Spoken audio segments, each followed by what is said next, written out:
Hey guys, welcome back to another nail video. Today I am doing my first ever acrylic set on an actual person.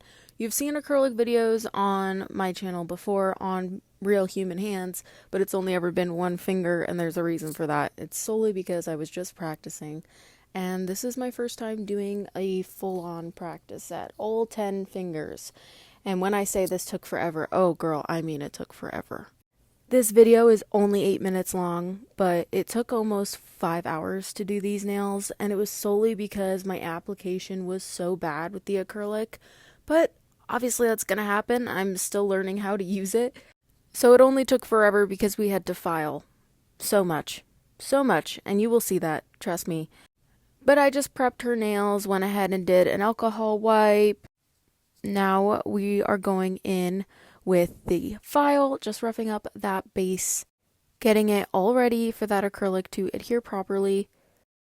I'm also practicing in general just how to use an e-file, making sure I'm comfortable with the client and the client isn't getting hurt by me, because God forbid, the last thing I want is my client to be scared of my best friend, my nail drill. And the only way for your client to get comfortable with your nail drill is for you to be good at using it, and they need to understand that you're not going to hurt them.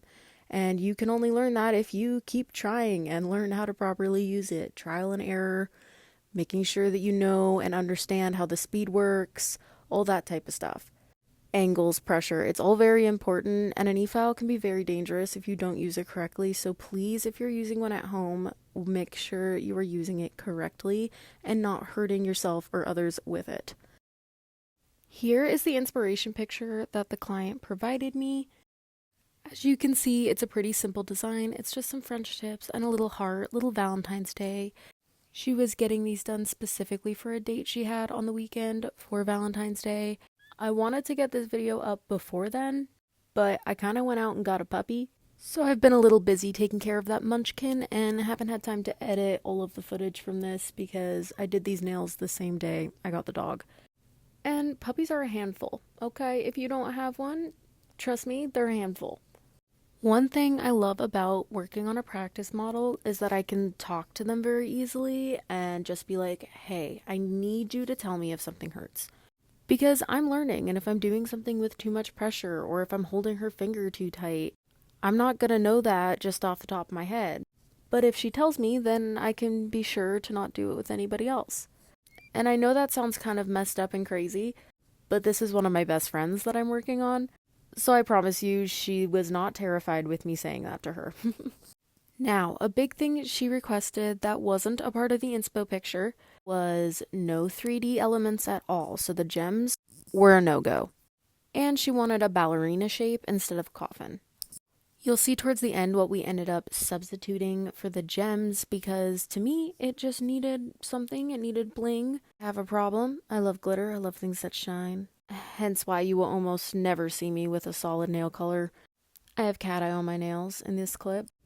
Now, before we get into putting on the nail forms, let me just talk about the nail forms that I have that came with the acrylic kit that I got off of Amazon to practice with.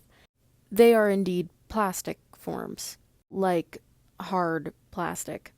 It's not good. It's very difficult to put on the finger. If anyone has any tips, please let me know, because I don't understand how people use these. I ended up going on Amazon immediately after this and ordering a pack of regular ones, solely because it was such a pain to put on the plastic ones. I literally couldn't even record it because it was so time consuming and so awkward that it just didn't make sense. It just didn't make sense. But after a lot of trial and error and a lot of nail forms that did not make it onto the fingers at all and just got destroyed, we managed to get it all done. We managed to get them on every finger properly. They were good. They were close enough to the nail on most of them.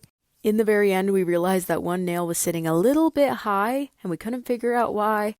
And then I realized it was because it was the first nail form that I put on. So, of course, it was the worst nail of them all. But I'm happy to report it's been a week since I've done these now, and they are still on her fingers and holding up well. And she loves them, most importantly, which, thank God. I'm obviously always scared when I'm practicing on people because Practicing, you're going to have mistakes. It's not going to be perfect, and you're going to see that. And, you know, if your client sees that, they might say they're okay with being practiced on, but then they might walk away afterwards and be like, oh my gosh, that was the worst idea ever. Why did I let her do that to my hands? Oh my goodness, what am I going to do? How do I get this off? That's the last thing that I want. But we got the nail forms on. Okay, you see that? You see that magic, you guys? Here I am applying the acrylic. I'm trying to start right on top of the form there and then slowly push the acrylic back and blend it into the cuticle and then add another bead and push it towards the tip. I was learning as I went. I was watching videos as I went. I was looking up tips as I went. This was her left hand. Youch. First application. So bad.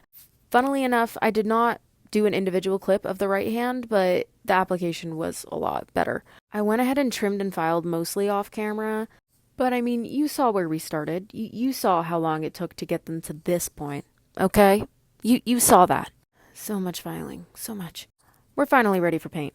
The filing took like 2 hours in real time, okay? Went ahead and dehydrated primer and base coat. We also did a coat of builder gel just to try to smooth out that shitty acrylic application. I don't know if I should have done that or not, but I guess I will find out.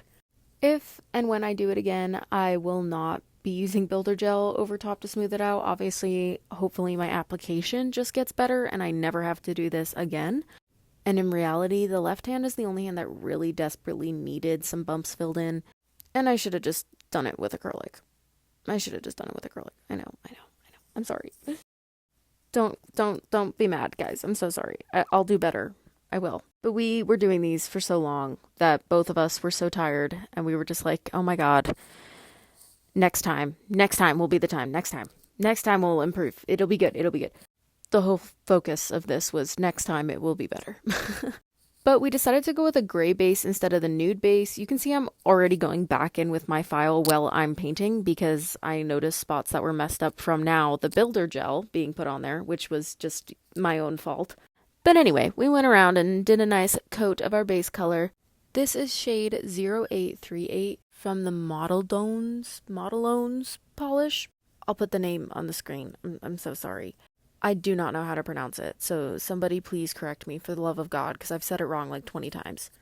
Honestly, though, I did take my time, and I did a lot of cleanup on these and made sure that they were as perfect as possible, because even though I did a shitty job on the acrylic, I still wanted them to look at least half decent so that she could wear them with confidence. You can see me pull up the inspo picture a few times here just to look back and make sure I had the right shape for the tip. You know, that arch on the French tip, it has to be similar, at least, for it to look like the inspo pic. If you mess up that part, then it pretty much ruins the appeal in comparison to your picture, anyway. Which, honestly, I probably did. But that's okay. They turned out pretty decent. You can see here I'm adding some glitter there in replacement of the gems. That's right. I convinced her to do some glitz and glam for Valentine's Day. It was not easy. In her defense, she works in the medical industry, so having big chunky stuff on your nails is definitely not safe. You can see here I'm going in with a top coat on all of these nails. And I ended up doing 2 top coats just to be sure, seal it all in, make sure everything stays, no chipping, you know the drill, seal in that free edge.